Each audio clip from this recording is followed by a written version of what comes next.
the warm and inviting offices of mom-and-pop non-profit corp, where they work tirelessly every day to foster just a general sense of well-being in their community and occasionally give old people puppies to hold on the weekends.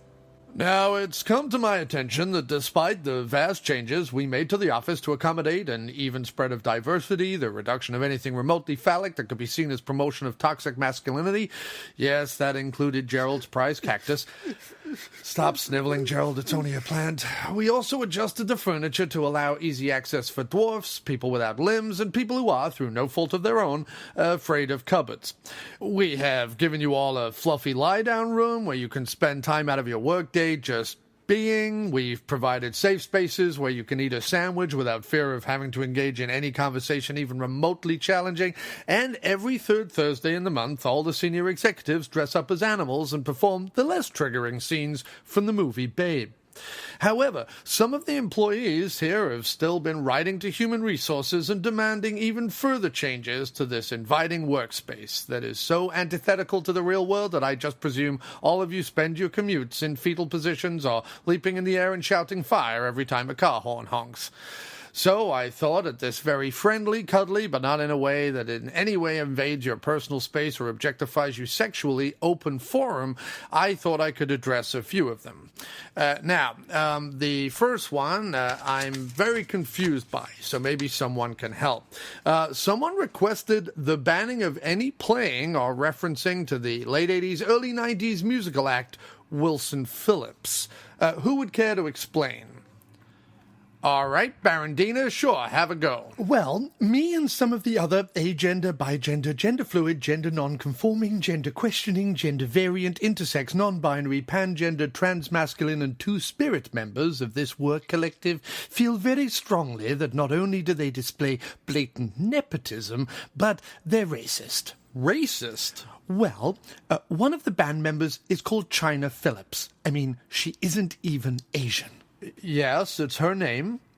Look, I don't know how you all did it in the early 90s, but nowadays we prefer not to label people based on their race or country of origin, especially when she is so clearly Caucasian. No, I mean it's her name, and it's spelled Chyna. Oh.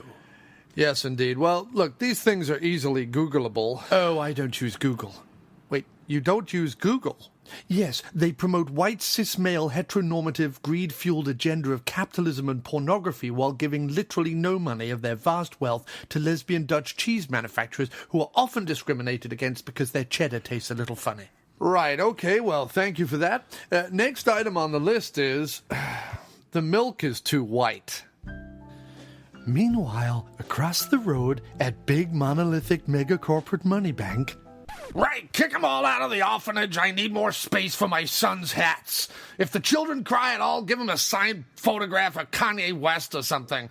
Then spin the whole thing to the media, which we own anyway, as a relocation program where the parentless, welfare-scrounging children are being moved to big, fluffy, sustainable housing in Idaho or some such. But really, take the children and put them to work in our asbestos factory, and only feed them if they won't stop coughing. Then, if the news breaks from one of the socialist news sources that the president knew anything about it, it really doesn't matter, as he seemingly could shoot a Muslim live on stage with a crossbow while using the N-word and shitting on a picture of Abraham Lincoln, and nobody would say a goddamn thing except a few whiny bots on Twitter and the rest of the entire world. But fuck them, what do they know? Meanwhile, in the after-movie diner...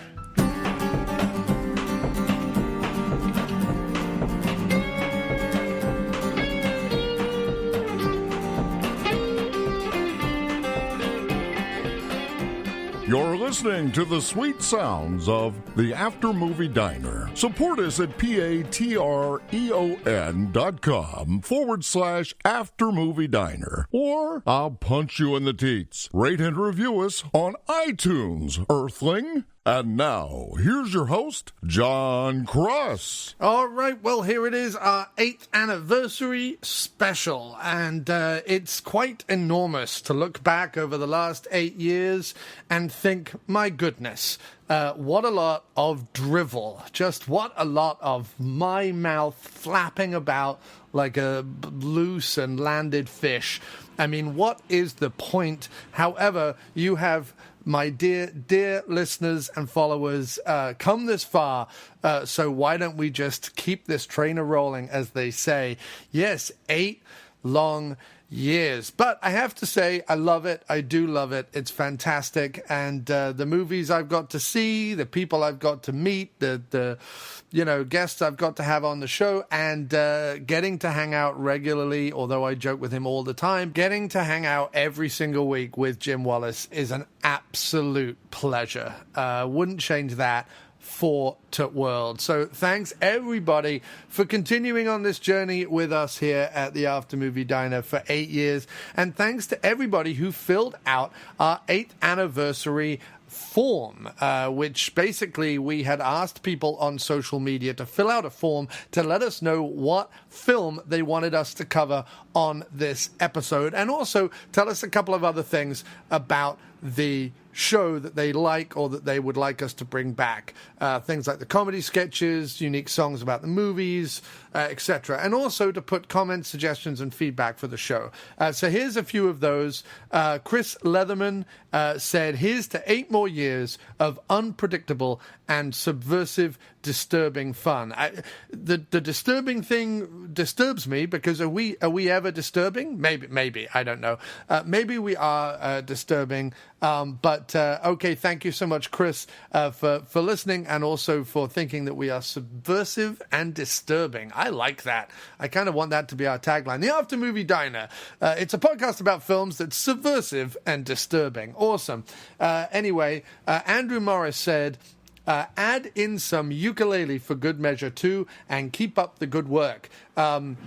So he wants some ukulele in the show. Hopefully, he will be happy with what happens at the end of the show, because a lot of people did ask for a unique new song about the movie. I haven't done that in a long time, so I'll be doing that on this show. So when the conversation finishes, keep listening, because there'll be a song. Anyway, Snoog from the better known to the world as Chris Armstrong, from the awesome Chris and Chris show, which you can find on iTunes and all of the good places where podcasts are, formerly WAFU, for anyone who's been following the show for a long time. He writes, happy birthday to the diner. Here's to 8 more years of top quality podcasting shenanigans and tomfoolery. Over the years, it has reminded me many times of Jacques Tati's Mon Oncle. Which, of course, it has. Anyone who doesn't get that joke needs to follow the After Movie Diner group and go check out The Twatty Critic on YouTube. And then Dave Brighton says, waiting on the highlights reel. And I don't understand what that means. So please, Dave Brighton, send us an email, especially as he wants the mailbag jingle to be played.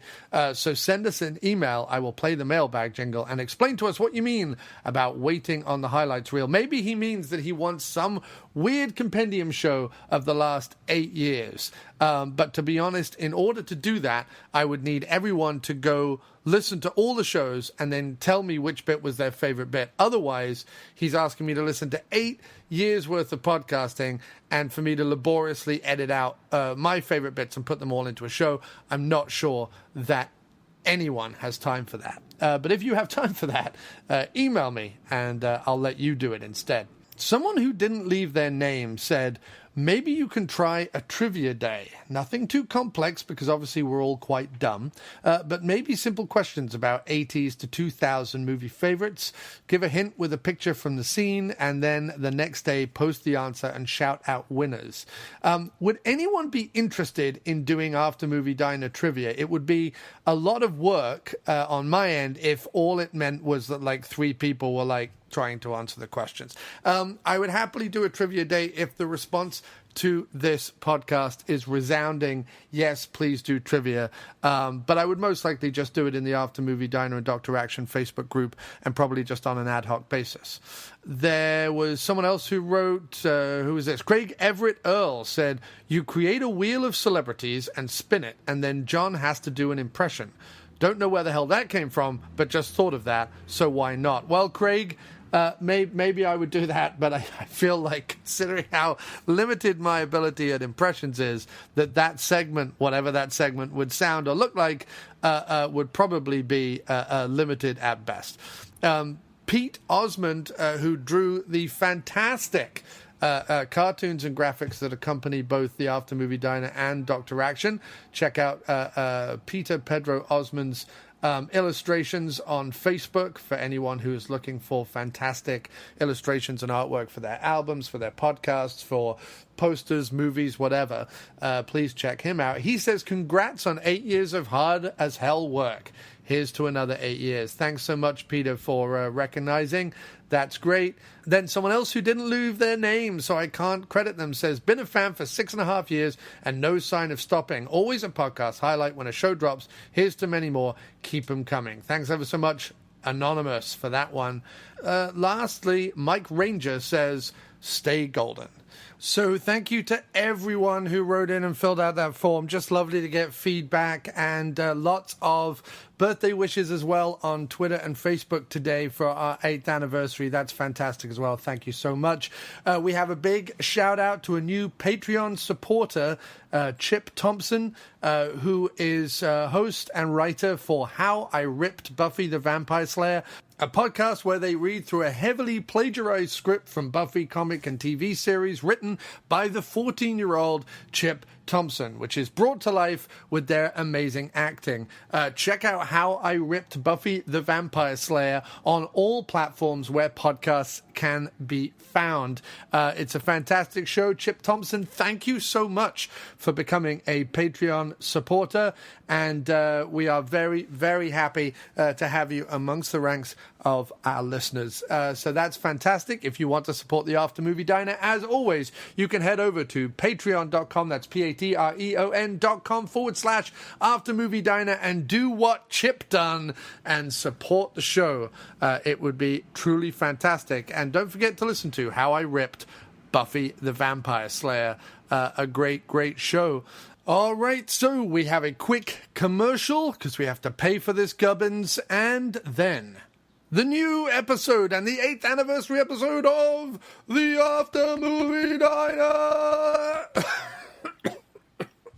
The After Movie Diner with John Cross will return right after this. You're listening to the After Movie Diner with your host, John Cross. All righty then. Let's open these very delightful pleatherette menus. Wait, is that the official name? No, I'm just calling it pleatherette. Did you make it up?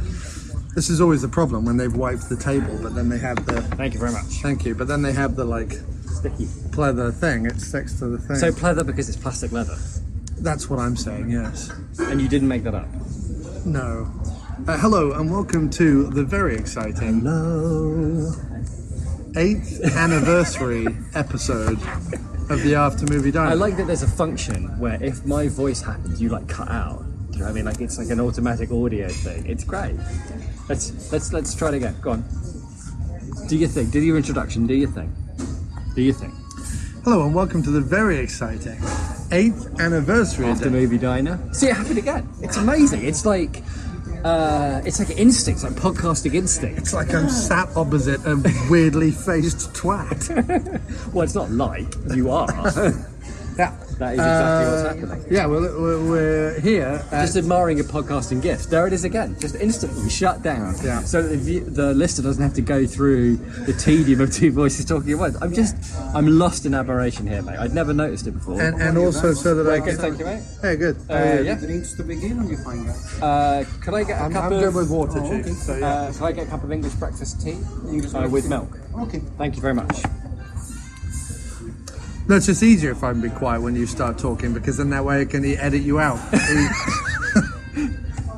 I can edit you out. You do that, don't you? I bet you do that. I actually don't. It takes too much effort to edit you out because you're all over the place, like a spilt portable latrine. How tempted are you to just edit the podcast so it's just you, and occasionally, and then editing me going, good point. Do you know what I mean? or me laughing at the jokes? No, I mean, honestly, I never feel that way. Okay. No. No, Really? I never feel that way. No, I never feel that way because that would be horribly self-aggrandizing. Yeah, or just an accurate gauge of like what the listeners I mean, it want. would make a better show. Yeah, That that's goes what I'm without- saying. that goes without That's saying. what I'm saying. That goes without saying. If you was just able to like That goes without remove my saying. voice. Yeah. Because for listeners, like, got cross, sensible Are you opinions. still talking? Yeah, sorry, yeah. Wow. All right, then you talk.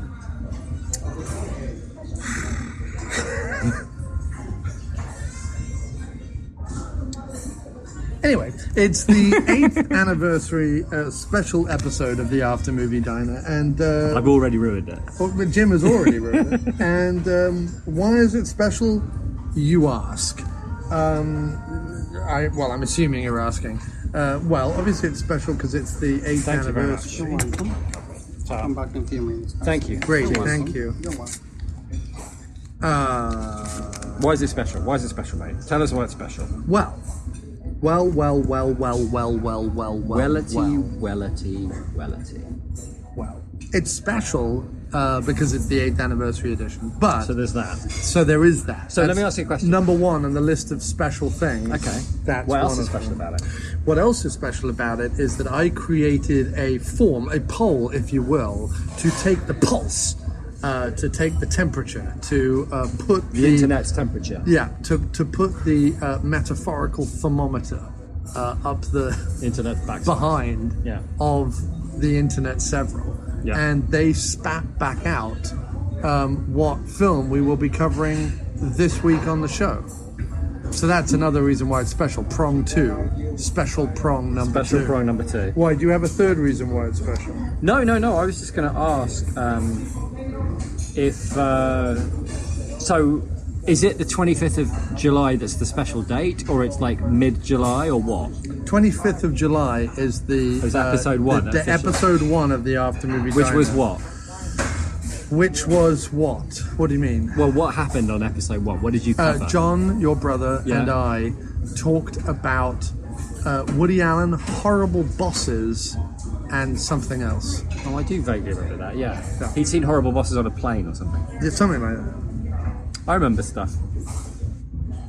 Well, that's how long was it? Just out of interest. What? The podcast, was it like 4 hours or I think it was 20 minutes? I think it was an hour and a half. Oh, good solid standard diet time. Yeah, I i.e. don't about think half an hour too long. Yeah, yeah. 45 minutes even. Yeah. You know, it's there. It's in that sweet spot between being Between listenable and not. too long. No, the sweet spot between being too long Yeah. but still tolerable. Yeah, And just slightly overlong. yeah. We hit the sweet spot between two time Are distances. you sure? Because I feel like you almost always hit the just slightly too long, like bang on the nose every time. Well, there is that. There is that. There is that. There is that. And 8 years later, Yes.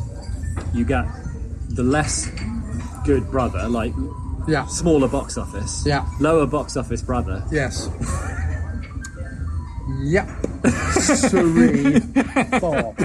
Same neighbourhood. Boy, Same have you neighbourhood. hit the proverbial nail on the head with the you being the less popular brother.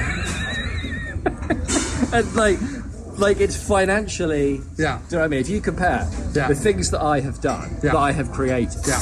and how much money they've made, Yeah. versus the things that John has created and how much Yes. money they've made, Yes. I am Yes. lower box office. Oh, that, yes, straight It's away. a financial and accounting fact. Yes. Although I wonder, in general, what if your box office is low, my box office is non-existent. Well, your box office is pretty high. Well, how is my box office? Okay, pretty high? Patreon mugs and t-shirts. Patreon mugs and. I'm not talking about like how much you spend, right? Right. This isn't gross or Right. net or whatever the fuck it is. Right. I'm saying how I'm glad much. you've got a grasp on that. How much money You know, Mr. you? Businessman. How much money Like, I you? don't know what net gross is, but let's just go with it either way. No, but I mean, right? Next one. How much you and your talent? How much I can't finance? believe you just used the word talent. And How me much in this. finance and money they have generated is more than I have.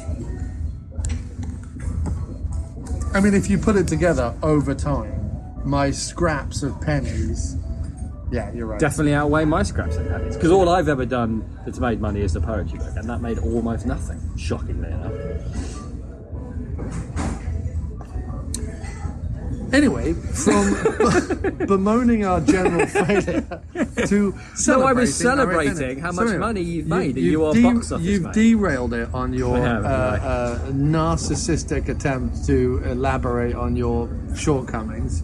What, that was some good. No, I mean, I'm in awe of that sentence. It was accurate. Yeah. And I'm also having a real difficult time because, on one hand, they have a baked potato, which I'm really enthused about, but they also have disco fries, which I haven't had in a long time.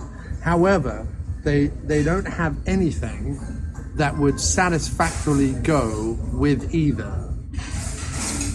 So I might just have the baked potato. that's fine. If you want to do that. Because I don't feel like having a big heavy burger. So right, baked potato it is then. A stuffed baked potato for me then. That's what I'm having. What was I saying? I'm gonna have a Gracie's wrap. A Gracie's wrap. Oh yeah, we should say what diner we're in. We're in the Gracie Gracie Muse diner. Which is a diner. Hello, mate. I'm gonna have the Gracie's wrap. Okay. Can I get the stuffed baked potato? Okay. Could I also get like mayonnaise and butter with that? No sour cream? Usually sour cream. It comes with sour cream, or? For those potatoes, usually use sour cream, but you want mayonnaise, I'll bring you mayonnaise. He's saying you're weird for not wanting sour cream. Yeah, I'll have mayonnaise instead of the sour cream, Okay. and lots of butter on the potato. No, I'll be on the side. You put it on the Okay, side. and cheese and bacon, right? Automatically comes with cheese Great, and bacon. awesome. Okay. Thanks, mate. Thanks very much, mate. Cheers.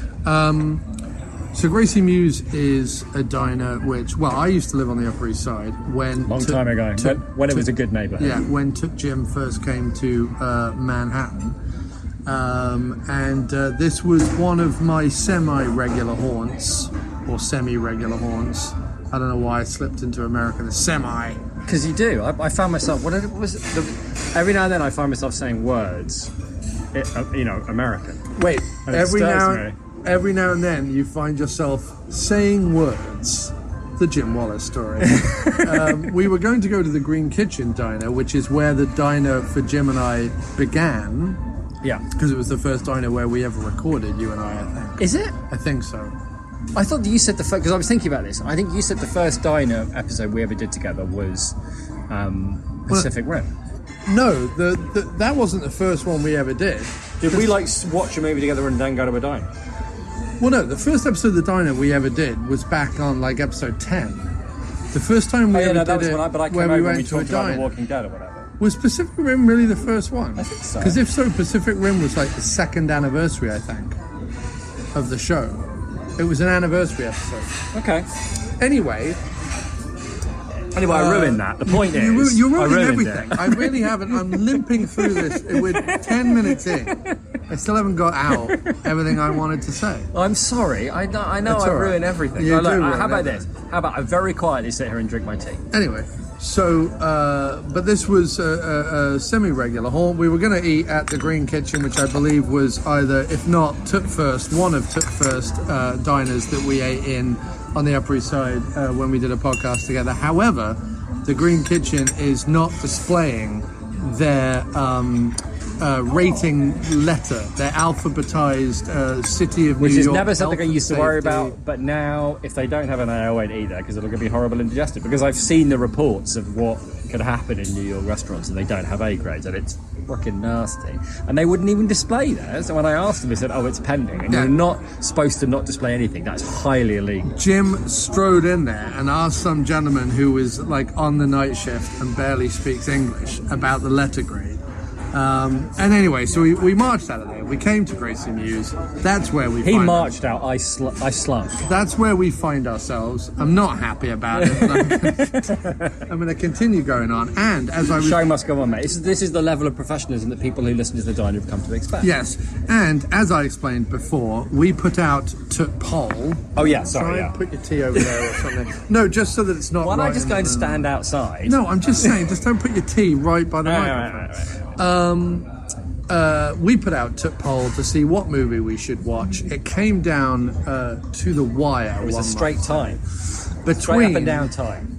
Between the New York Ripper and Brainscan, starring Edward Furlong. He's very hot. He's very hot right now. Because it has been revealed that Edward Furlong is in the new Terminator movie, reprising his role of John Connor as if anyone cared. People do. But people very do. Hot. He's very hot on social media right now. So we swung the proverbial pendulum over the two movies, and down it came whence upon Brainscan. Because we are nothing if not shameless populists. Right. Endlessly chasing after... Jim's theory on why we should do Brainscan is apparently it's very hot on social media right now to talk about Edward Furlong. The trouble is by the time this episode goes out, which will be in 6 days, Stone Cold Furlong. Nobody will care. Nobody will care. Furlong, because do you know what the social media news cycle is now? It's about 4 seconds. Yeah, it's about 4 minutes. Yeah. Edward Furlong, like the only way to have release this podcast at peak Furlong timing would have been probably about 26 hours ago. Yeah. Yeah. That sounds like us. Yeah. But that's the point, right? Right. Why change? Yes. Why change what we're not good at? Also, I do believe your brother, John of the Wallace, previously mentioned, did want us to talk about Brainscan. And he was on the first episode. He was on the first ever episode. So we're honouring his if request. not in spirit, by me being good at this, like he is, we are honouring his requests. Right. True. We are honouring his... That's nice. That's good. I feel good about that. Do you feel better now? I do. Do you feel personally better about yourself? I do. Good. I was a little bit ashamed about that. The entire process of doing this podcast for 8 years has been to finally make you feel good about yourself. Nothing whatsoever to try and draw attention towards me and my massive talent. However... Well, that just happened naturally. That just happened naturally. Your massive talent. My massive talent. Shines without any help. Well, it's because I polish it. I polish my massive talent with a chamois rag. That's chamois rag of constant exposure. Yeah, that's kind of a gross image right there. Me polishing my, let's just say, knob of talent with a chamois. Well, nub. It's more of a nub, isn't it? A nubbin. Yeah. A third nipple of talent. Yeah. That's basically what it is. Yeah. It's a third nipple of talent. It's like, what's this for? And I don't know. I've waxed it, I've polished it, and I've put it out over the last 8 years. The third nipple that is your talent. Over the last 8 years, in 289 parts, I think.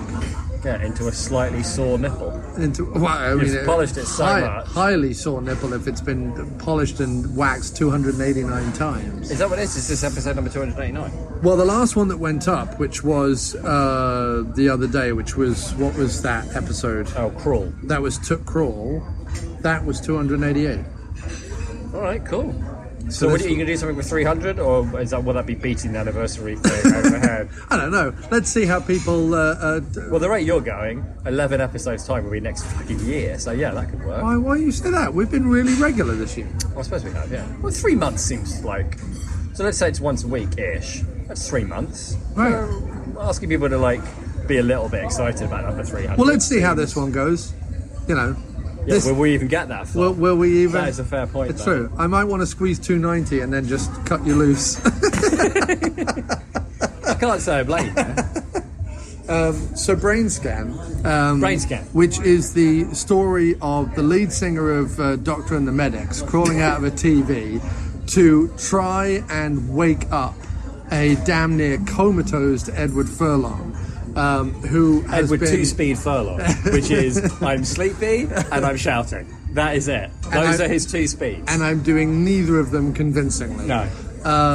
Edward, no, being convincing is not his strong suit. Edward, I don't like this lamp anymore. Furlong. I like that they had 4 shots of him beating up the lamp. Yeah. One shot was enough for me to go, why is he beating up the lamp? Lovely, thank you very much. Look at that right there. Cool. Great. Baked potato. Mayonnaise. Yeah, you can say that disdainfully. I agree with you. That was fantastic. He was like butter and mayonnaise. Why must this filthy pig dog have mayonnaise on his baked potato? You are a filthy pig dog. I am a filthy pig dog. Thank you very much. I quite agree. Thank you so much, sir. This gringo piece of shit with his filthy mayonnaise. Well, I didn't expect it to. Anyway. Like, how am I meant to put butter on the baked potato if it's underneath what they've stuffed the baked potato? That wrap is enormous. It's enormous. It's mostly like whole stuff and then hot bacon and cheese. It's really weird. Well, hello and welcome to We've Ordered Some Really Weird Things. Which is, to be fair, usually what we do. Yeah, it could be just the name of this show, really. Two fools go to a diner and order really weird things. People love it, though. People are all over it. People are all over us ordering our dinners. Do you know that, dude? They love it. It's their favourite part of the show. Once we start talking about the movie, they switch off. You know what I don't get about this movie is, how was this written by the same guy that wrote Seven? Well, no, I can explain that. And Things to Do in Denver When You're Dead, which are two very fine scripts. Right, I can explain that. Right. First of all, the original idea behind the script, and potentially even the script, was a dissection and almost condemnation of the youth culture of the 90s. I'm going to presume because the story was someone else. No, but I'm saying he wrote it. No, it says story by some bloke. I don't care about the story by. I'm telling you. But story by usually means either the concept or, more accurately, the first script, and then he came in and rewrote it, presumably pretty heavily. I've found it wasn't a fixing script that was then ruined. But let me explain. Okay. If I don't expand on my theory, I can't answer your question. Yeah, fair enough. I'll shut my face. Well, because there's two things, right? Right. Either the initial intention of this movie, whether it was by the person who wrote the story or Andrew Kevin Walker who wrote the script, was one thing, right?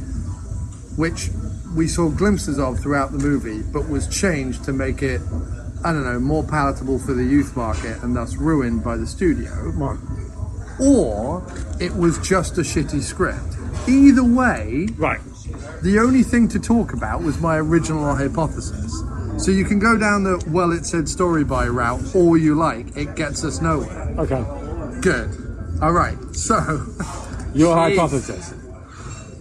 Right. So the whole movie is essentially and I wish I knew if this was post or pre-screen. But I'm assuming pre, right? So it's a pre-screen but post New Nightmare, and it's slap bang in the middle of those years where kind of two things are happening simultaneously. First of all, horror movies are kind of on the decline because they don't really kind of come back full force until Scream. But secondly, you're in the moral the first wave of kind of moral majority political correctness in the 90s, where there's a lot of hand-wringing about, you know, Satanism and horror movies and heavy metal music and all that stuff. Child's Play, there's the Motley Crue thing over here. Was that the 90s? Yeah. Oh, wow, okay. And this movie reads to me like someone wrote either a story or a script that was a clever think piece, right? A clever ironic think piece on the damaging effects of computer games and horror movies on the youth of today, while very knowingly using the tropes of existing horror movies. A Freddy Krueger style, charming but sadistic apparition, you know, point of view slasher killings, gore, nudity, teenagers, all the rest of it, right? Okay, yeah. That's what the concept was. That's kind of what he was trying to do. Right, okay. And throughout the making of it, and we'll never know whether it was the studio having seen the dailies or whether it was the director, or whether it was Furlong, or whether it was whoever, I don't know. But through the making of it, they were like, you know, in order for this message to get across, we have to make this like a hip, young, you know, what's happening to me, killer horror movie kind of thing. And so whatever the original intention was gets pulled in two directions. Right. And you end up with what you have. Also, if the original concept is what I think it is, there's two problems with it. A, that's a really tricky tightrope to walk if that's your intention. Secondly, nobody wants a fucking moralistic, finger-waggy, you're wasting your brain on this shit movie. Nobody wants that. Right. Certainly not the youth that they're aiming it towards.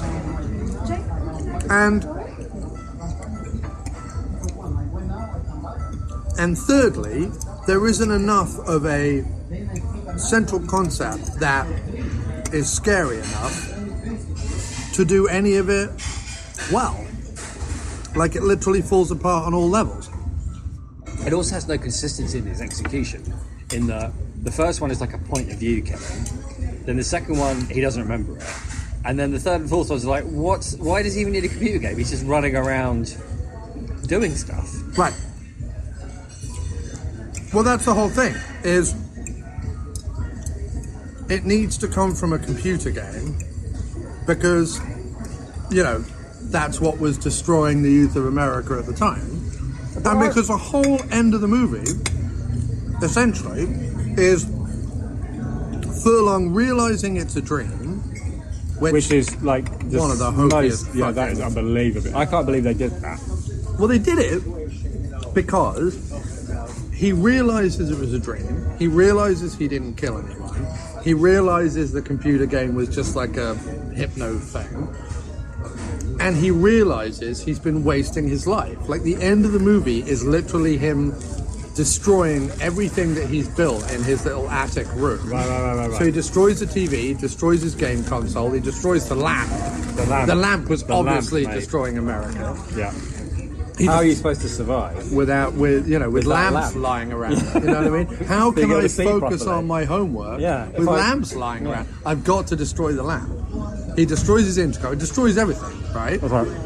And then he goes out with his friend to the party, which normally he would have been missing because he was such a, like, you know, quirky loner, except he wasn't. He was just the most boring child you ever met. And that's, you know, that's the other problem, is that they cast Furlong with this idea of, like, well, Furlong's hot right now because of the whole Terminator 2 thing. And, like, in Terminator 2, he plays this sort of, like, loner, runaway, grungy kind of character, and like that's what this character needs to be. But whatever Cameron did with him in Terminator 2 in order to kind of portray that, in this the director just doesn't like. In this, it should be like a nerdy goth loner, weird. It should be like the male version of Winona Ryder in Beetlejuice, and instead it's fucking Edward Furlong. Doesn't he literally wear beige throughout the whole movie? Sitting around, wearing like the JCPenney beige teen collection. He wears the same fucking outfit for 3 days, which just makes you think, like, every time his, you know, would-be girlfriend comes over, she would be like, wait, you still wearing that shirt that's 7 times too big for you? By the way, you're not fooling anyone, you look 12.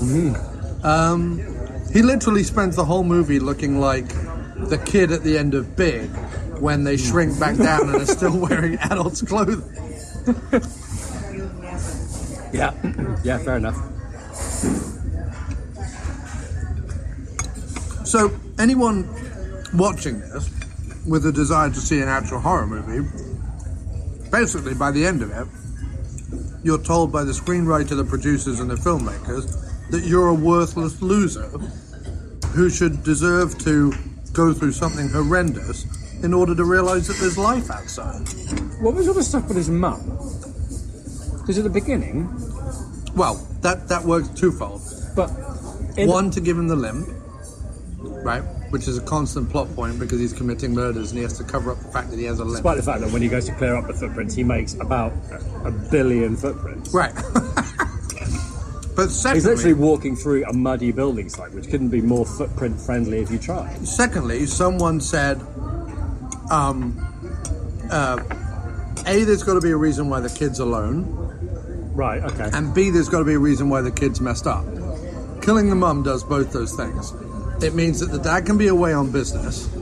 It's a little far-fetched if both parents are away on business all the time, right? So the dad can be away on business. The mum dying means that we don't have to worry about the mum through the movie, and it gives Furlong a reason to be mopey and awful. But it was such a visceral flashback. Right, well that's the other thing. Is If that you expect it to come back into play, like he sees something or what, you know what I mean? Like, it feels to me like the end of the movie is super weird. But I can imagine that in whatever the original script is, as he's about to kill the girl, right? Something about her, right? Triggers some memory of his mum. You know what I mean? Like some reason for that ought to be there at the beginning. the mum is a plot device. No, I get the, don't get me wrong, I get the mum is a plot device, but you can just as easily have that plot device with, hey, didn't your mum die in a hideous car crash? Yeah, but I don't like to talk about it.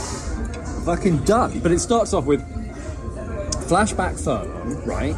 In a hospital with a really gory, horrible Leg wound, which says to me, I'm just saying, you don't usually put that kind of detail in the beginning of a movie unless it's going to have some relevance later, particularly in a horror film, particularly in presumably what's supposed to happen, as you rightly point out, right? He's supposed to get drawn more and more into the game, and presumably as well, like start to enjoy it a bit. Like that's presumably why they wrote this film like that, and then something snaps him out of it at the end. And in the film, it's her telling him that she loves him, which is completely ridiculous. No, I don't think... See, I didn't watch it like that. So, I know I made the joke about Doctor and the Medics, but basically... Actually, for any Star Trek Voyager fans, he looks more like... Right, the little... What if Neelix was the keyboard player from an 80s... Spandau Ballet. Spandau Ballet, yeah. Right. Yeah, he literally looks like he could have been in fucking Depeche Mode or... if he was an annoying alien. Doctor and the Medics. He's not bad, though. Whoever the guy is playing. He's not a bad character. He's alright. I mean, he's got every cliche under the sun, but yeah, he's alright. At least he gives it some, you know... Yeah, he does. He's about the only watchable thing in it. Yeah. Frank Langella is even sleepier than Furlong. I know, which I didn't even think was possible. Like, there's literally a bit where Langella's partner is killed. After Langella specifically says to people, like, don't carry a bring gun. guns. So you're like, well, now that they've accidentally killed his partner, all hell's going to break loose. And Langella goes, who wants to turn his one? And I was like, sorry, what did you say, Langella? Who wants to turn his one? I'm like, could speak up? Like, well, how about you start fucking arresting people right. for shooting? That is actually a crime to shoot a police officer, even if you didn't mean to. So, that's the whole thing. Anyway, quickly with the movie. Quickly? We've just been talking about it. Rumours... No, but I need to fill in the plot so everyone knows what's going on. Rumours abound about this computer game Brainscan that is like the worst thing ever. There's an advert for it in Fangoria magazine with a telephone number. Quick question. You said Fangoria part-funded the Bruce one, right? Yeah. So presumably they do the same for this one? I don't know, but potentially. And it's another thing why... let me finish the plot, because there's a weird thing about the gore that you mentioned earlier that I want to bring up as well.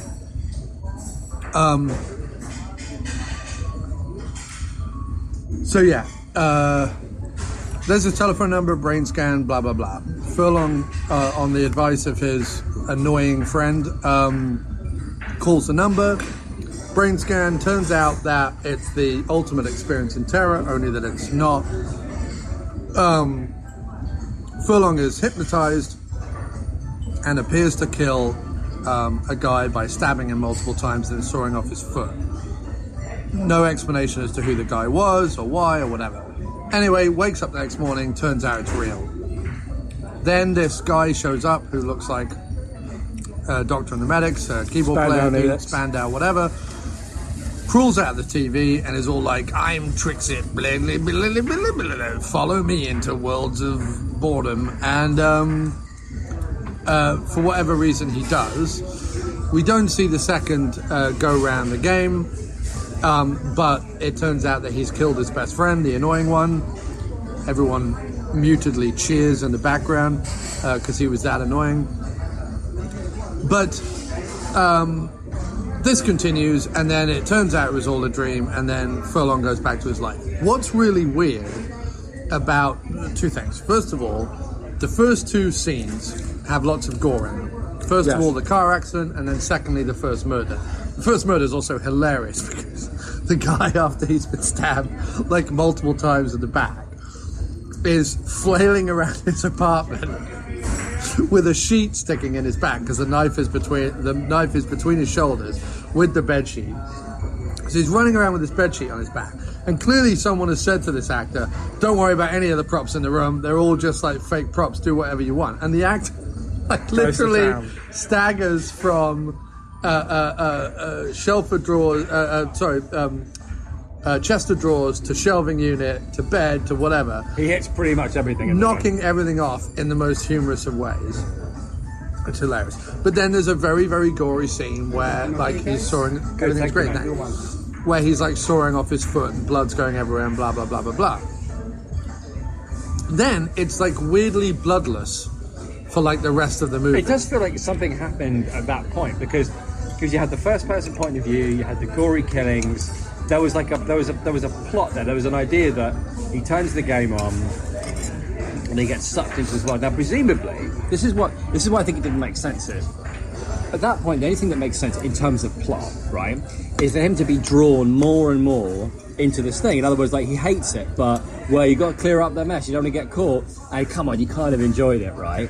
Right, that kind of thing, like living vicariously. The other thing would be, the other way to tell the story would be, the way I thought it was going to happen, right, was that he would be playing this computer game a few times, like it was an actual computer game, right, and it wasn't until like the fifth or sixth killing that he suddenly finds out that wait, this is actually really happening, right?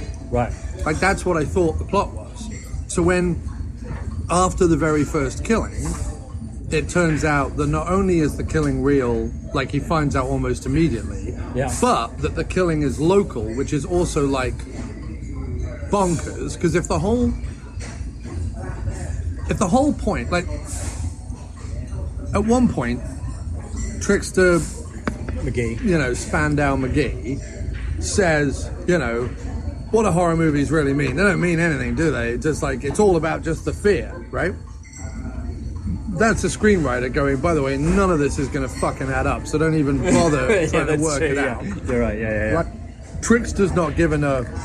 Because on one hand... Yeah, there's no mythology for him. There's no, like... Right. I was expecting to be like, when he looked at him on the screen, he was like, oh, look at that thing on the screen that shows me how to defeat Trickster. Well, the mythology should have been, the more I kill people, the more Trickster is fed, like fed souls or something, right? Right. Which means it would have been advantageous of Trickster to both A, not reveal the killings to Furlong right away, and B, to keep him in the dark long enough that he keeps killing, and then also to get to the point where he starts to enjoy the killing. He can, like, there's an actual story there where you could like build it up, where it would be much more believable that even once Furlong found out that these people were really dying, that there would actually be a conflict in him about wanting to both continue the game and not want to kill any more people. Like, that would actually be something dramatically interesting, while at the same time having this character who is incredibly good at talking people into stuff, showing up. Plus, very quickly, the other screenwriting credits that he has show a man who is not particularly fond of the happy ending. If anything, he likes things in Denver When You're Dead.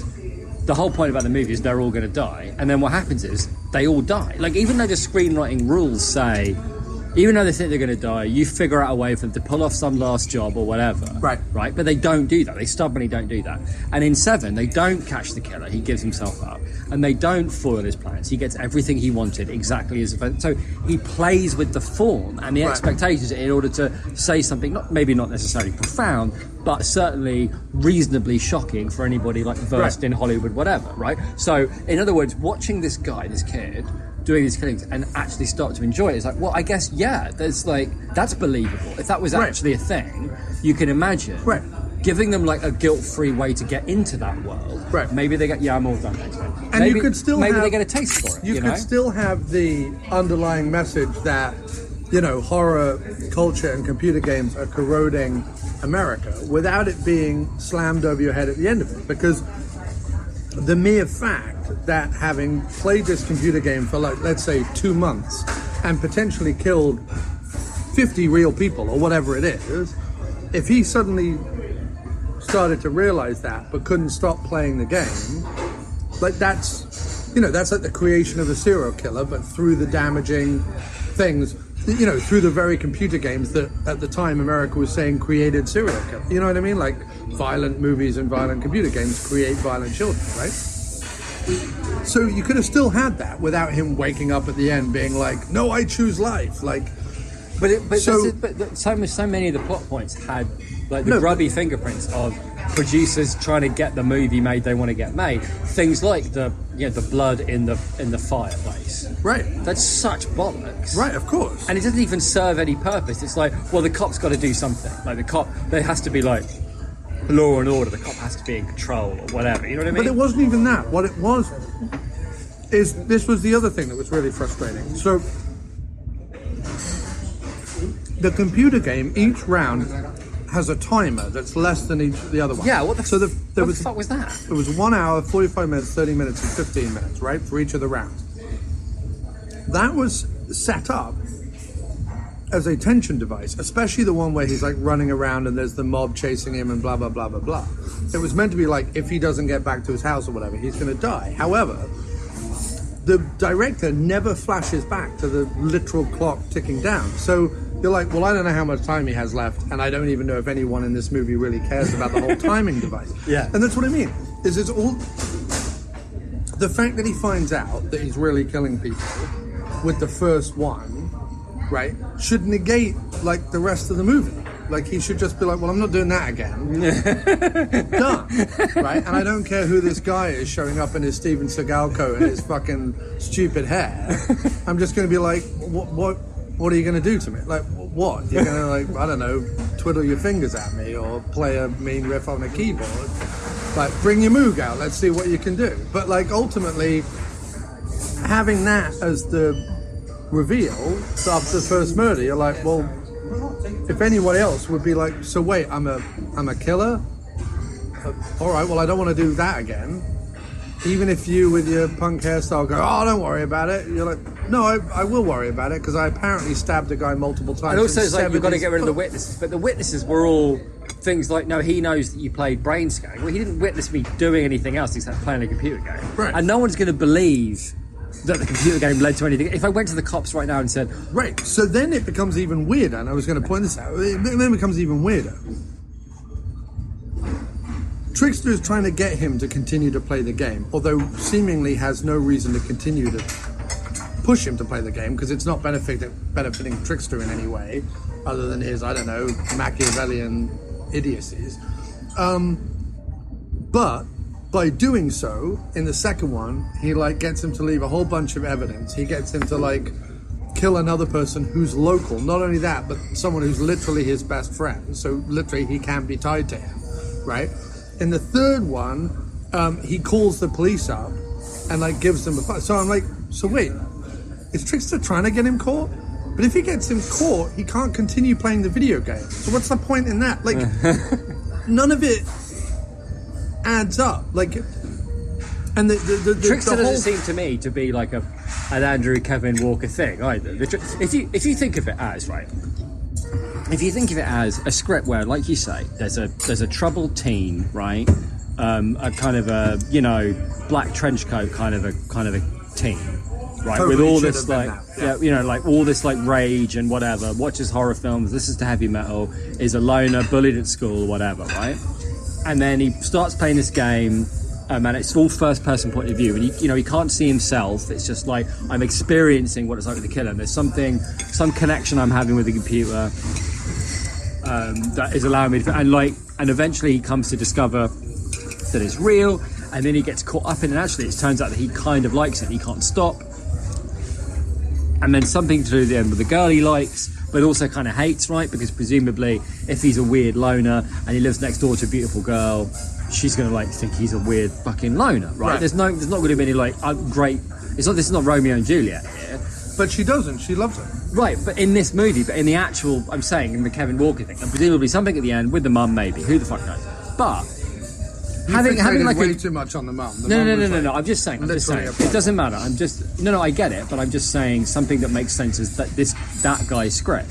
Having like a weird, jokey, like horror movie, like, well, we can how do we make this, get to 5 sequels, right? You've got to have like your character, your Freddy, your Jason, your Puppet Master, whatever. So and we don't really get this whole brain, like brain scan. We don't really get how that works. And Kevin Walker's like, it doesn't fucking matter. It's like you watch the TV and you get hypnotized. How difficult is that? You know what I mean? How difficult is to have some whirling fucking circles on the TV and boom, you're hypnotized. Done. We don't need to fucking explain it because we wouldn't even get it anyway. Right. But no. What if there's like a magical elf in the TV? Yeah, and Kevin Walker, at a certain point in the script, in the process, he clearly loses all control. Of what is happening, and then, as you say, it becomes like a bunch of things that don't in any way make sense in order to get to this point. Because, as you rightly point out, it seems to me the only way that it makes sense as a movie is if produced like, this is pretty good. I reckon we can get like 4 or 5 sequels out of this if the trickster bloke. So we've got to have like because then it's like, and then now he's popped up in fucking Pittsburgh or whatever. Trickster goes to Manhattan. You know what I mean? Like whatever. If the kids are kind of like undamaged by it, but also kind of not. I don't know. It doesn't. But that's the only way that the movie makes sense. But like none of it. The other thing is that, and I'm not saying like in every movie you have to love the protagonist, but it certainly isn't helped by the fact that Edward Furlong at this age, at this point, cannot act for beans. No. He cannot. He's not even a convincing teenager. You know what I mean? Yeah, I know. He's not good. He's really bad. Two-speed Furlong is not good. Yeah, and he's not good at either speed. Right. But even before Trickster and Brainscan and whatever, even before all that comes into his life, right? What do we know about him? Right? He likes horror movies. He has the most annoying friend in the world, who even he is not particularly into, it seems.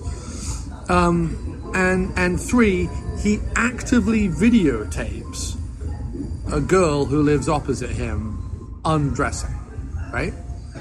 So already, I mean, outside of the horror movie thing, and even again, he doesn't even seem that into. Also, can we just talk about the interaction he has with the principal, where the principal's talking about erections? It's like so fucking weird. Anyway, he's already a loathsome toad before the movie even begins. Then Trickster shows up, and all this other stuff starts happening, and none of that makes sense. Then there's this line about like, well, horror movies, they don't have to make sense as long as they're scary. And I'm like, all right, then be scary. It's not scary. So I'm like, even if you go, why are you sitting around in a diner trying to dissect Brainscan? It's clearly idiotic, right? I go, fine, but at least make it scary. And if you're not going to make it scary, make it gory. And it was gory for about 30 seconds, and then stopped being gory for 90 minutes. But there was a lot of tension in the... No, there wasn't. No, there wasn't any tension. So you had... no internal logic. You had... Well, no, but there was meant to be tension with the time... keeping, there wasn't. Because it meant nothing. So what happens if I run out? Well, then you don't complete the game. And what happens if I don't? Because that's the big thing, right? Yeah. Whatever the original script was, presumably, because if the tension is, well, sure, you can stop, but if you stop, then whatever, like, I turn you over to the cops, or like something.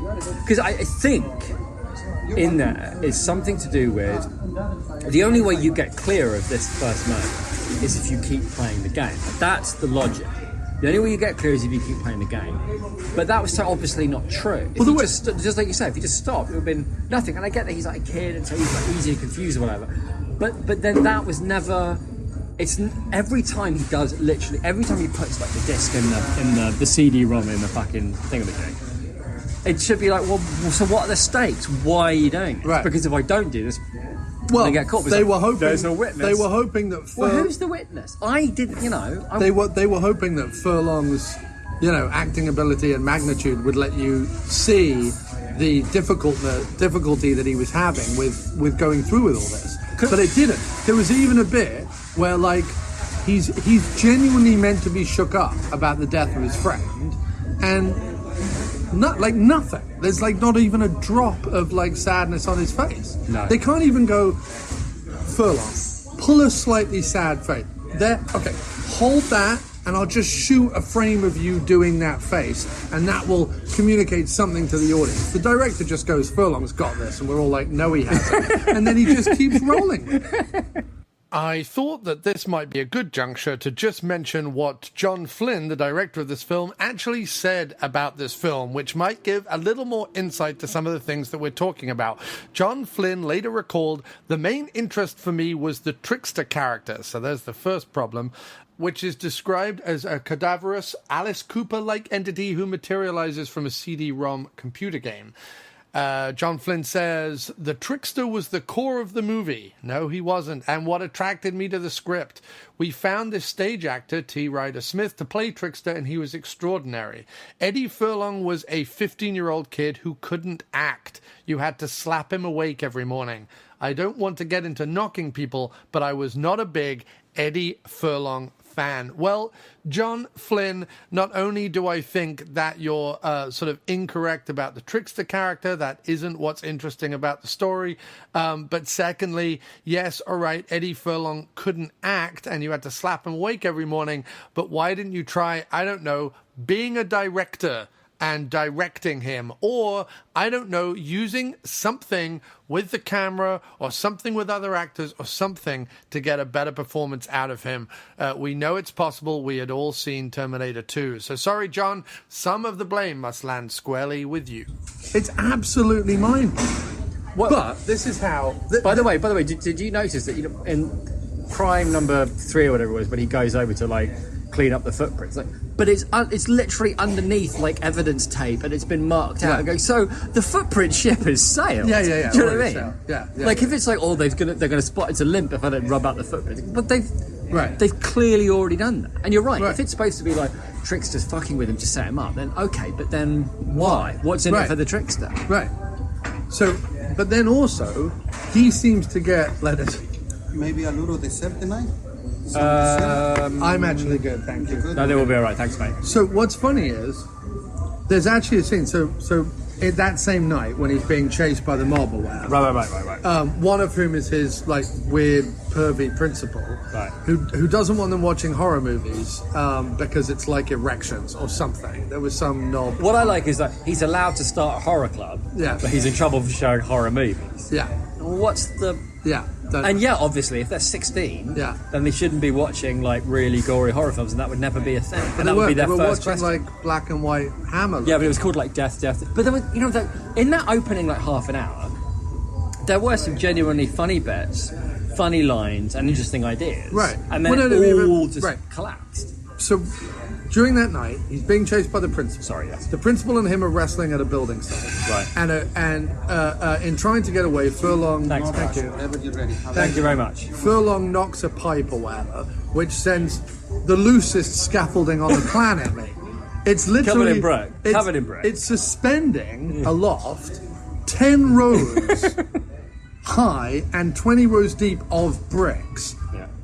But there's no screws in it, mate. Knock one pillar and the whole thing comes crashing down. So anyway, he does that, kills the principal, and there's literally a close-up of him in the bushes. And I don't know if you noticed this, but they had like put fake tears in his eyes. And then later when he's talking to Trickster, he seems like really upset that he killed someone. But we're like, you killed someone the first time you played the game. Like, hadn't you already Like, realise that? Like, and also, the principal thing was clearly an accident. right. Of all the things to get upset about, your best friend, or even some random dude that you stabbed in the back and sawed their leg off, set you off on this roller coaster of terror. Yeah.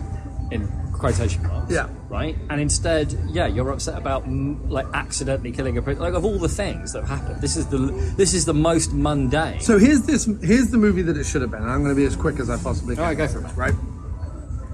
Kid who's like you Not said, Edward Furlong. not Edward Furlong. Not Edward Furlong. Who's in a black trench coat, who likes horror movies, likes death metal, likes computer games, whatever. Is right? a loner. Is a girl loner. opposite. Girl doesn't opposite, like him. doesn't like him, etc. Right. Yeah. Her liking him is one of those things being like, this is going to be a twist. And I'm like, no, it's just creepy that a girl would be a peeping Tom on a guy who's already a peeping Tom on her. And somehow, weirdly, their peeping Tomedness like could potentially make them... But that's a weird subplot. Anyway, also, they're all meant to be 16 and there's clearly like a nude shot. And I understand like 80s, 90s, we weren't so... it was a bit weird. I was like, how old is Furlong in this? And he said he's 16. Yeah, so I'm like, ugh. So anyway, this is how the movie. Girl across the road doesn't like him. Only has one best friend who kind of understands him. Black trench coat, blah, blah, blah, blah, blah. They hear about this computer game. It's the most gory, violent, blah, blah, blah computer game ever, right? So he calls up Fangoria, signs away for it, whatever it is, right? He starts playing this computer game. The computer game is a first-person thing where you repeatedly, every time you put in the game, is like killing a different person, right? In a variety of like gross out, disgusting ways, right?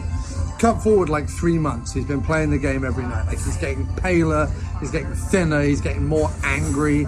His grades have gone to shit. He's skipping school. He's skipping school. Everything. Like, everything's going wrong in his life. But he's like, he has to just keep fucking playing the game, right?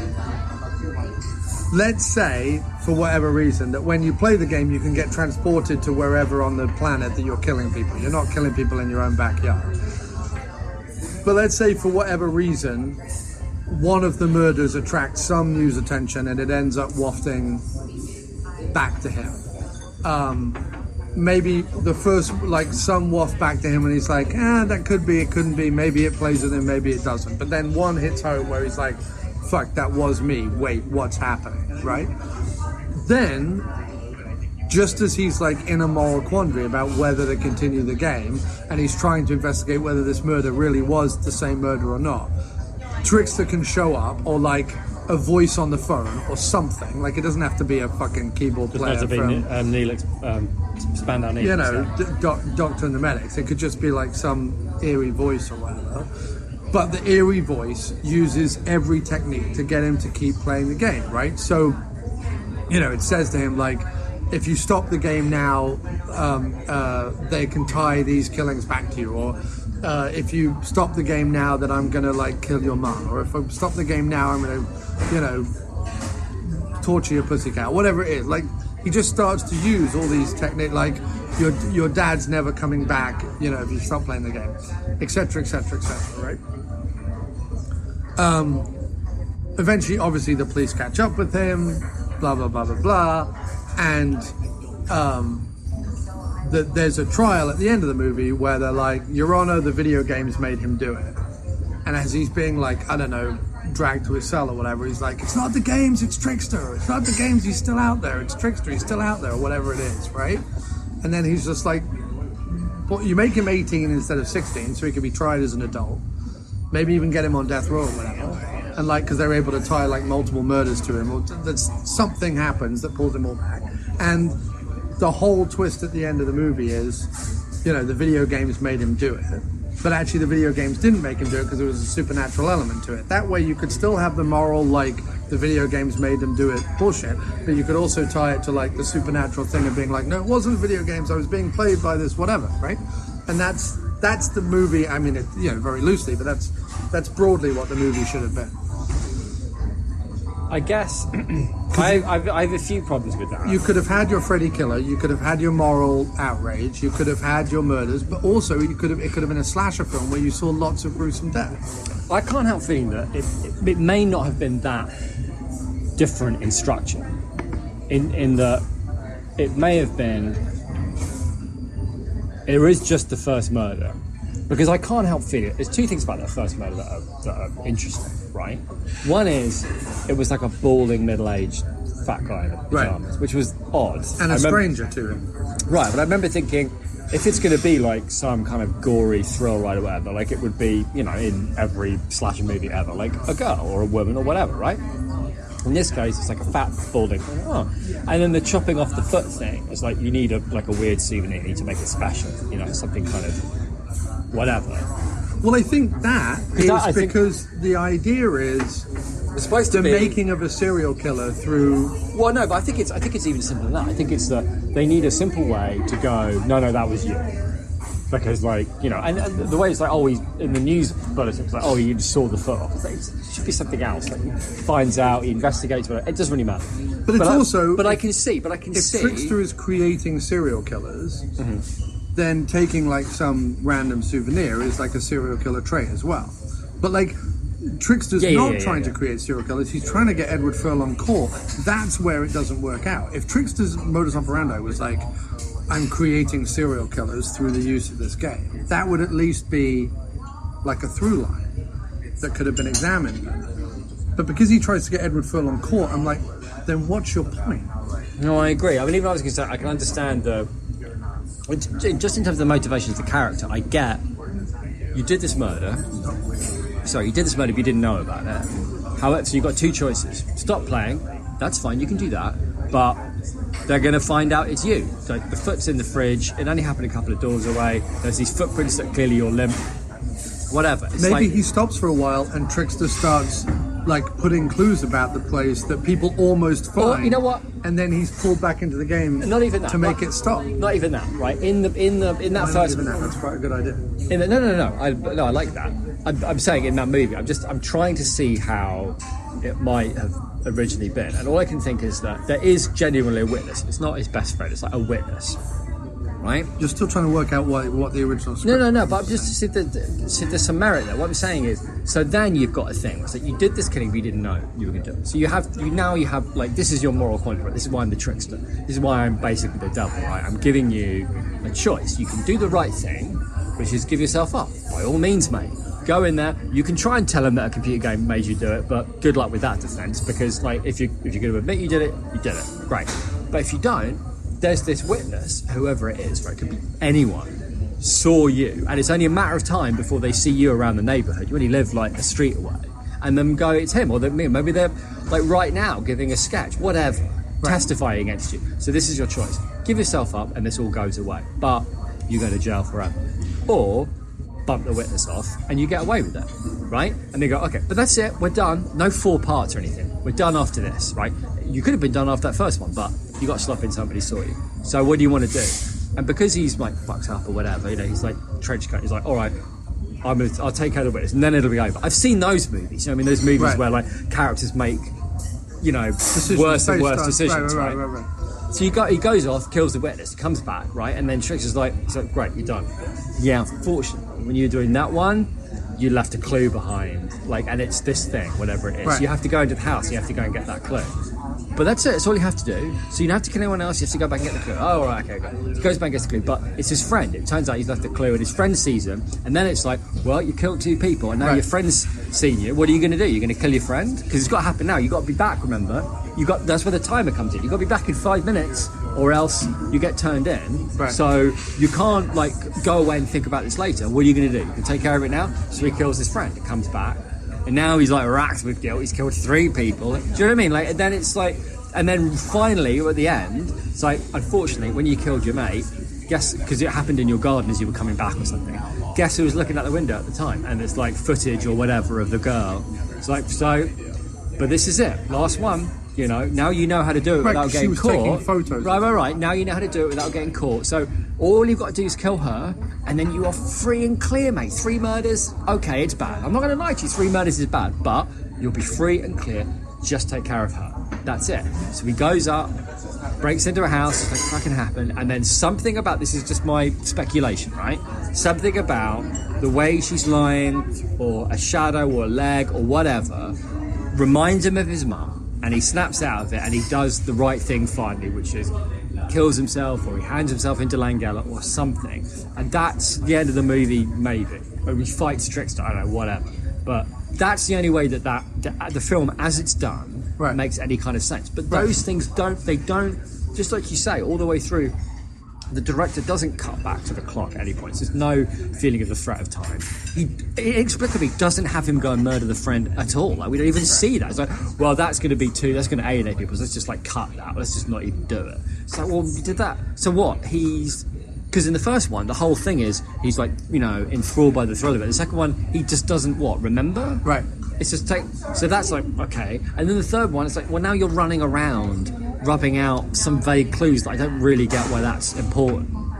And then you, like, accidentally kill somebody else and you're, like, racked with guilt, but that doesn't even work either. And then, there's a final witness, which is the girl who saw you walking back into your house, like, late one night. Well, that's not a thing. Right. Seeing me in my garden, walking into my house, is in no way incriminating. Right. And certainly is not enough for me to go into her room and stab her with some scissors. Right. It just doesn't work. No, true. Now, so that's all I'm saying. Right, and I think what you've laid out is, you know... It's still not very good, but at least it has some internal logic. What you've laid out is kind of what they were trying to do, only, like you say, they did a really piss-poor job of it.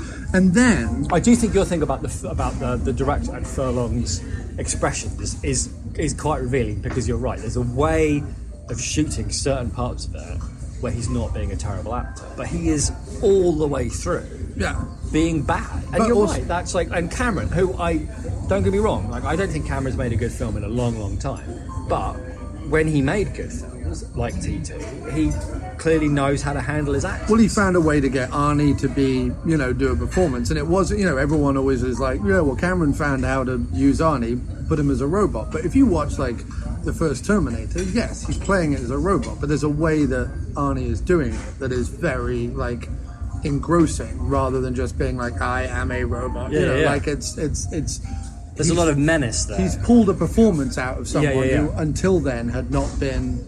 Plus, like, something relatively unique, like this idea of it looks like a person, but really it's a robot. And it's not like, because I can bound. It's like, I have no moral centre. I have no... That comes from Westworld, but yeah. No, true. Yes, I guess. And I think Cameron's all but admitted that. But but no, in this,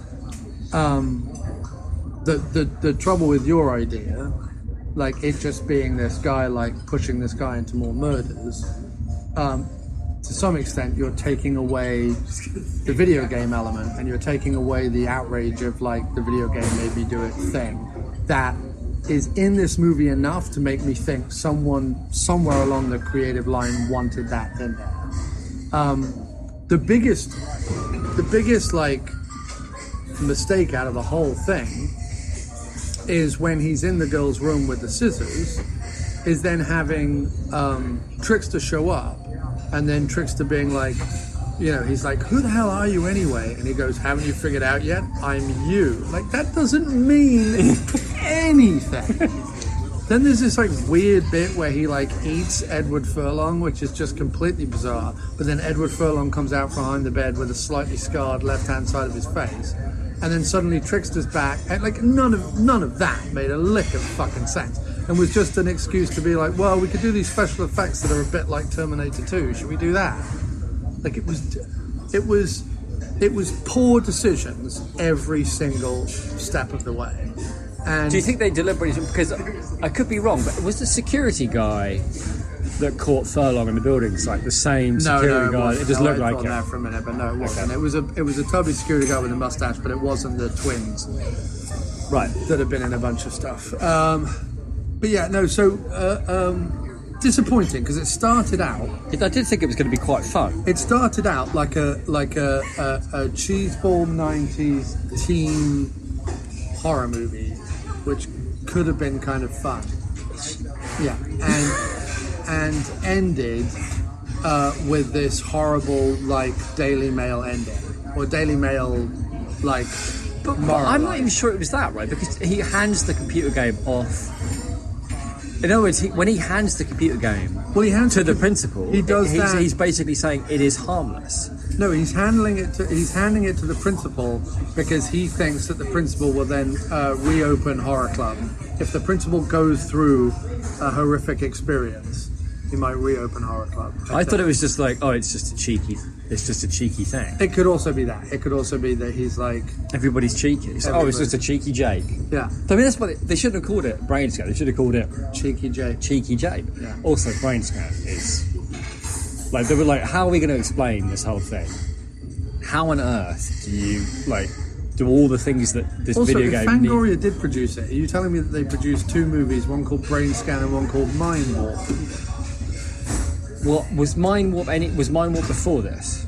I believe so. Yeah. And did Mind Warp do okay? I don't think so. No. Maybe they were like, well, Mind Warp did fine. To call it something like that.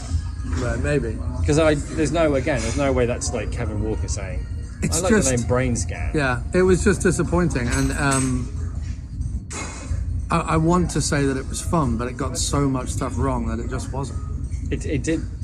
Furlong started to become insufferable. The plot started to become nonsensical. Langella started to become just like weirdly like, you hate being here. I've never seen anybody hate being in a movie as much as and you he hate was being in in this Masters movie. of the Universe. Yeah.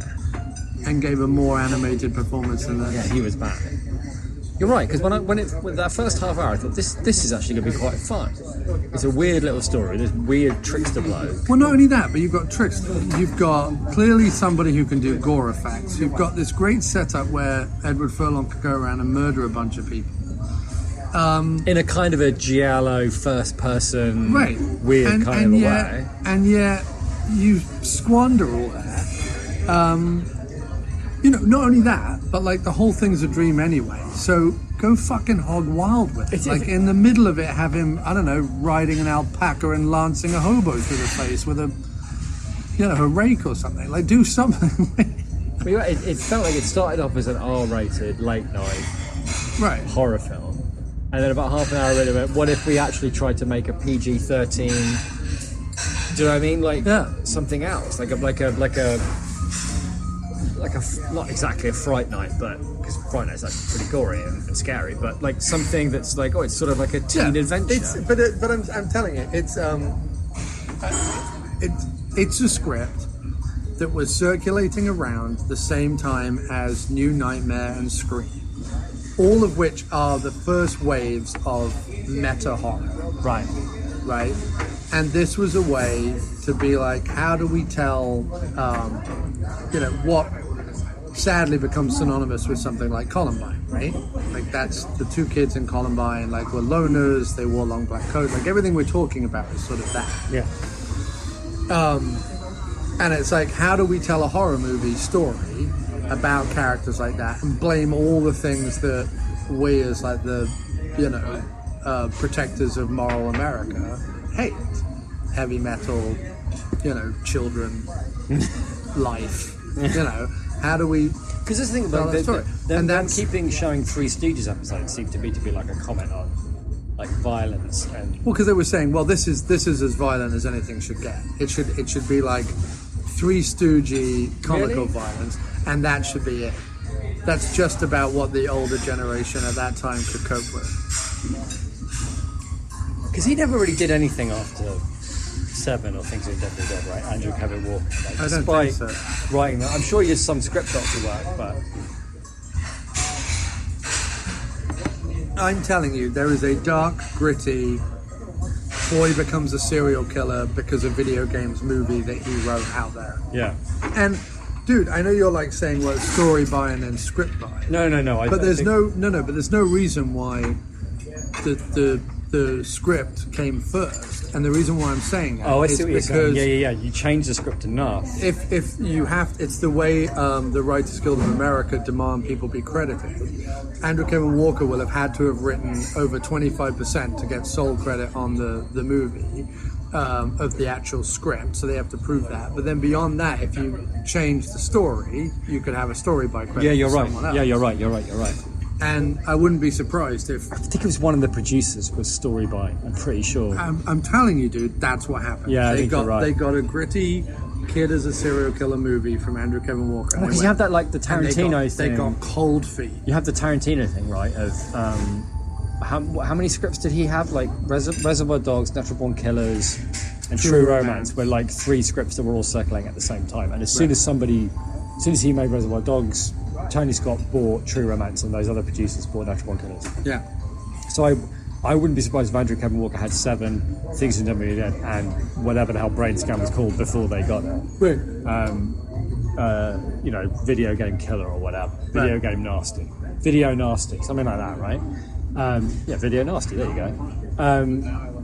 And then they just, went, well, we've got Furlong. We can get Furlong. We can't have, Furlong's like a hero, right? He's John Connor, so he can't be, we need like a bankable teenage star. It's 1994, so that's Edward Furlong. Right. He can't be like an anti-hero. So we've got to, like, family up a bit. We've got to make him a hero. Right. We can put him through the ringer. What you really want is you want this movie to be made in 1989 and you want to cast Corey Feldman in the role, is what you actually want to do. What you mean, like... Or maybe 1987, like Burbs era Corey Feldman. Yeah. That could work. But doing more of his, like, Damaged Stand By Me stuff, but in later years. Yeah. Yeah, that would work. I think I could go for that. But I think you're right. I think that's how it happened. Because it's... And clearly they like the whole, I like the idea of the kid. You know how, like, Hollywood producers think, right? So it's like, the kid in the video games and he becomes a killer and... It's great. We love it. It's fantastic. Andrew Kevin Walker's like, great. I'll pocket the, 500 grand you're giving me or whatever, right? And then it's like, but, we've got Furlong now, so we need to kind of friend up. So this has got to go and that's got to change. We definitely can't see him kill his best friend, so let's just lose that. And just like a bunch of because some of the directing was okay. Like, some of the choices were kind of interesting, but... Well, it looks like the first 10 minutes or 15 minutes were directed by someone completely different. Yeah. I'm telling you, I would not be surprised, and I almost want to look into it, but I would not be surprised if one crew of people started making the movie. Yeah, looks different. Started making the movie, right? And having seen 10 minutes of it, the puritanical, middle-aged producers or whatever went, whoa, can't use any of this. Like, don't keep making this. You're gone. And replaced it with some people they knew from church. Yeah, you're right. What would happen if someone had, like, if the wrong producers had taken a look at 7? Right. And gone, what do you mean they don't solve the crime? Yeah. They're policemen? Yeah. There's a serial killer? Yeah. And they don't catch him? No. He gives himself up. All right, but, like, they foil his plans, right? No, the whole point of the movie is that his plans, everything goes off and he gets exactly what he wants, even though it's sick and fiendish. Although, by the way, it might not be. It might be what we deserve because we're all scum. You know what I mean? Well, Things You Done When You're Dead. Imagine, like, the wrong producer got hold of Things You Do. What do you mean they don't live? No, they have to come up with a scheme, right, that gets them out of the pickle that they're in. It's like one final job and they all end up happy at the end. That's what happens, right? No, it's the exact opposite of that. Or do they try a scheme, it doesn't come off and it's tragic? No, they don't even try to do anything. They just make their peace with the fact that their lives are over. We're not giving you money to make that. Right. You know what I mean? They would yank it and replace it with Phyllis from church, who did a photography course last summer. You know what I mean? Right? And that's what... And, like, when you watch, like, those Andrew Kevin Walker films, you do think, how did they get away with this? How did this get made? And Brainscan is what happens if, like, Andrew Kevin Walker gets rumbled, presumably. Do you know what I mean? They come in, somebody walks in, because there's also like weird things that I go, why would you leave the Canadian macaroni and cheese in the freezer? Like, clearly it's supposed to be small town America, and you must have filmed in Canada because they had the macaroni and cheese with like 2 languages, like English and French. Like macaroni cheese and la fromage macaroni or whatever. Yeah. So that's Canada. So how, like, disinterested in the film you're making would you have to really go, you can see that it's like Canadian macaroni cheese, like, underneath the fur. Who cares? You know what I mean? Right? Just like, it's the rubber foot in a freezer. It'll take literally 5 minutes to. If you just want to cover up the French with the foot, we're fine with that too. I can give a shit. You know what I mean? Yeah. And even something like that, it's my Lucky Charm, and then he does the Lucky Charms thing. Oh, they'll never get my Lucky Charms. Just said, It's your Lucky Charm. It doesn't work. It's Right. a different thing. No, I mean all of it. Charm and charms. It's not the same. What's annoying is I'm sat here wishing. Oh, next time someone asks me Yeah. what, because there's always this thing about remakes, right? Start remaking. What film should be remade? Start remaking the good movies. Remake the bad Find ones. the bad ones Yeah. and remake them how they should have been made originally. Brainscan is one. Plus, yeah, you could make it like a 90s period piece, right? Everybody's grungy. There's that whole like pre-Columbine trenchcoat mafia thing of like, their work. Because I remember I went to school with like the kids that wore long trench coats and like leather, a leather glove on one hand and listened to heavy metal music was fucking weird and dangerous. Like not bad guys, but just like not Yeah, right. the only trouble is if you remade this how the script was originally, you would be siding with, the Republican moral majority of. I don't know that computer Kevin games. Walker writes those kind of scripts though. I think it's more likely to be your thing of like the video games. It's like if there's a point, which I think is what you were saying before. It's like it's not the books that are evil or the video games. They're just a delivery system for like people's thoughts and people's desires, Right. and the way people interpret them and what they do. Because that seems to me to be like if there is like a message underneath this like garbage, it's about the choices you make when confronted with these things. Do you enjoy them and are you entertained by them? Are they a release for you? Okay, but don't. It's like enjoy a slasher film, but don't Be a slasher. imagine yourself as the slasher right, and get a thrill out of that. Right. That's not the point of slasher Right. film. It's like Yeah. there's a way that we can all, it's like there's a way we can enjoy things, everyone, without ruining it. We don't have to ban something because of like the ill effects. It's like we have to deal with why people are like identifying with these things in that way. There's something there to be talked about. But anyway, And with that, we close another door of 8 years. 8 of years. the afternoon dive. 8. I like watching this. I like watching the screeners too because I feel Right. like it's like for better or worse, it's a part of your of the diner. It's a part of your business that people you are a website and a podcast that reviews films that other people don't. Right. Like everyone review fucking Mortal Engines, but nobody review Brainscan. Right. And like that's what makes us a little bit special. And I do think we should keep doing that. Yeah. And the movies that you get sent to screeners are particularly those things. They are like lost films, the first time on Blu-ray or whatever. It's not like. And here's the 87th version of Evil Dead 2. It's like here's a movie that Bruce Campbell made that he forgot happened. Because he was only in it for 5 minutes in the background. You know what I mean? Right. Like Bowfinger and Chubby Ray. I love that when Spielberg remade War of the Worlds, he basically made Chubby Ray. He was like, wait, sorry, how did you say the aliens came back down to Earth? In the weather? Isn't that just Chubby Ray? Yeah. That when anyone says that they like the Tom Cruise Spielberg I like War the of Tom Worlds, Cruise Spielberg War of the Worlds. how it is riddled with like massive inconsistencies and plot holes and problems. I like it. It's a fun ride. If the machines have been buried on Earth since like whenever, the 1700s or whatever, how come no one, when building like skyscrapers or whatever, hasn't stumbled across even a bit of it? The aliens come down in the rain. What? Half the time the aliens are collecting people up and turning it into the red weed. Other half of the times they're obliterating them. But then also there's some times where they've delicately laid dead bodies out in a river so that they can do some like dramatic photo of dead bodies in a river. What's the aliens' agenda here exactly? None of it makes a lick of fucking sense. No, that's true. And I wouldn't mind, but you had one of the greatest novels of the 20th century lying right there to work from. And instead you just wank all over it like a filthy child. Personally, I enjoyed the... Also, all the electricity stops working, and but Tom Cruise magically knows how to start a car. Fuck off. It was all awful. Well, I liked it. Awful. I liked it. Yeah, well, it was awful. It was awful. All right, well, look, it's your podcast. You've been doing it for 8 years. I've been doing it for substantially less. So if you want to say the War of the Worlds is awful, I will stand by your right to do so. I think I've listed reasons why it was awful. I know. And with that... You get your way, finally. yeah.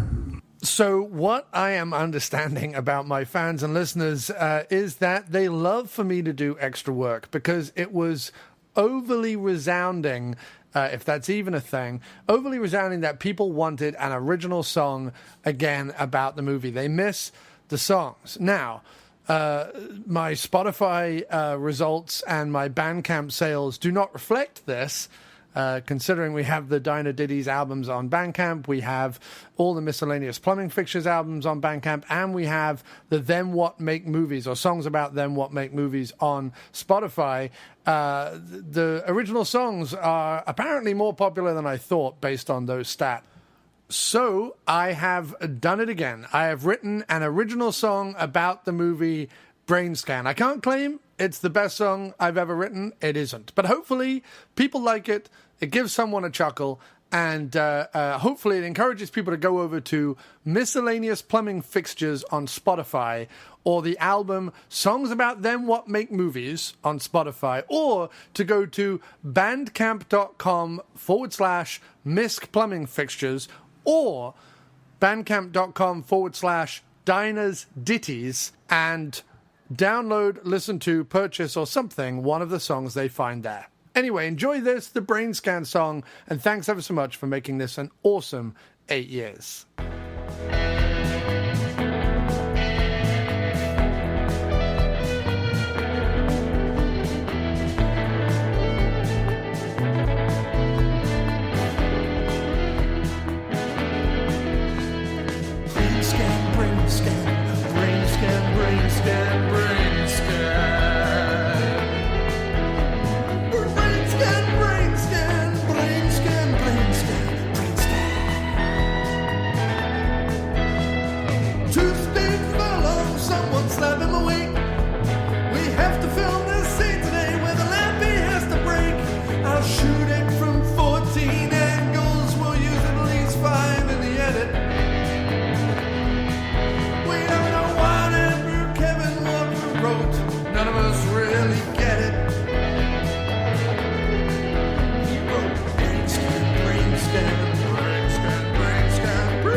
horror movies and games, that's a novel idea.